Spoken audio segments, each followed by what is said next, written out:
Hi, welcome back to my channel. In my previous video, I have spoken about the etiology, clinical manifestations, and the medical management of a patient with kidney stones or urolithiasis. Today, I'll talk about the nursing management of a patient with kidney stones.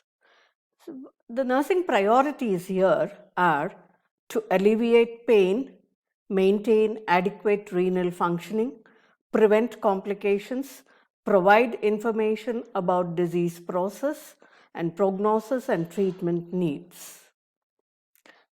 When we assess the patient with complaints of renal stones or urolithiasis, you assess for pain and discomfort, including severity, location, and radiation of pain. Assess for associated symptoms, including nausea, vomiting, diarrhea, and abdominal distension. Observe for signs of urinary tract infection, which could be those of chills, fever, frequency and hesitancy, and obstruction, wherein there could be frequent urination of small amounts or oliguria or anuria. Observe urine for blood, strain for stones or gravel, focus history on factors that predispose patient to urinary tract stones or that may have precipitated current episode of renal or uretral colic. Assess patient's knowledge about renal stones and measures to prevent recurrence. The nursing diagnosis mainly could comprise of acute pain related to inflammation, obstruction, and abrasion of the urinary tract, and there could be deficient knowledge regarding prevention of recurrence of renal stones. The collaborative problem of potential complications could be of infection and urosepsis. That could be from urinary tract infection and pyelonephritis. Obstruction of the urinary tract by a stone or edema with subsequent acute renal failure. When we do the planning, and the major goals may include relief of pain and discomfort, prevention of recurrence of renal stones, and absence of complications. For relieving pain, administer opioid analgesics, which could be by intravenous or intramuscular route with intravenous non-steroidal anti-inflammatory drug as prescribed. Encourage and assist patient to assume a position of comfort. Assist patient to ambulate to obtain some relief, and monitor pain closely and report promptly, which increases in severity. For monitoring and managing complications, encourage increased fluid intake and ambulation.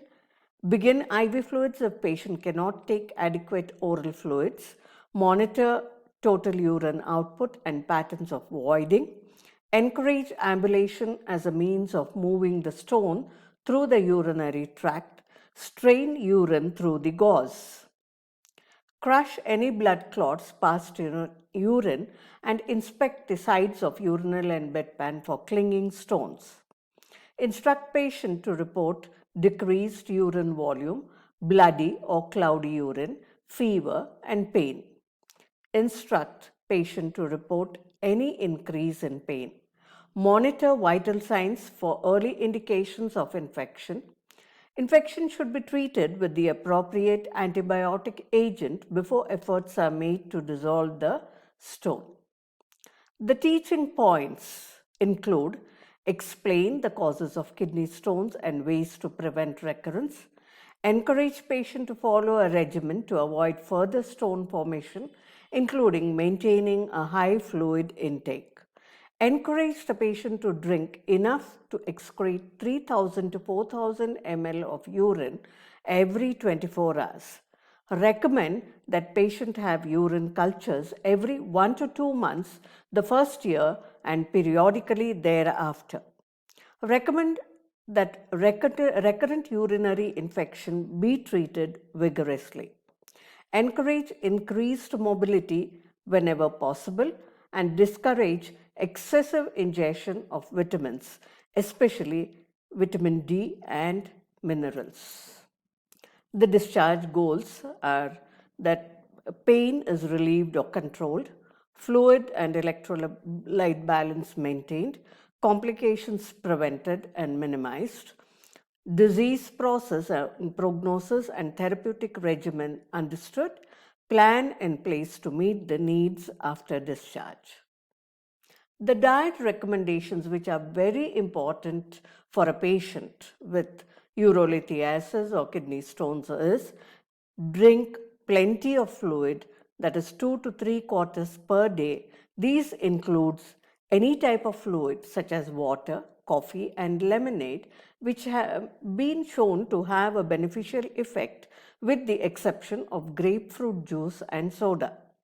This will help produce less concentrated urine and ensure a good urine volume of at least 2.5 liters per day. Limit foods with high oxalate content, mainly the foods which include our spinach, berries, chocolate, wheat bran, nuts, beets, tea, and pastry should be eliminated from diet intake. Eat enough dietary calcium. 3 servings of dairy per day could be in the form of paneer, will help lower the risk of calcium stone formation. Eat with meals. Avoid extra calcium supplements. Calcium supplements should be individualized as per the physician's advice. Eat a moderate amount of protein. High protein intakes will cause the kidneys to excrete more calcium. Therefore, this may cause more stones to form in the kidney. Avoid high salt intake. High sodium intake increases the calcium in the urine, which increases the chances of developing stones. Low salt diet is also important to control blood pressure. Avoid high doses of vitamin C supplements. It is recommended to take 60 milligrams per day of vitamin C based on the US dietary reference intake. If a patient had extracorporeal shockwave lithotripsy, encourage patient to increase fluid intake to assist in the passage of stone fragments. Inform the patient to expect hematuria and possibly a bruise on the treated side of the back. Instruct the patient to check his or her temperature daily and notify the physician if the temperature is greater than 38 degrees Celsius, that is about 101 degrees Fahrenheit, or the pain is unrelieved by the prescribed medication, and provide instructions for necessary home care and follow-up. Thank you. If you have any suggestions, feel free to put it down in the comment box.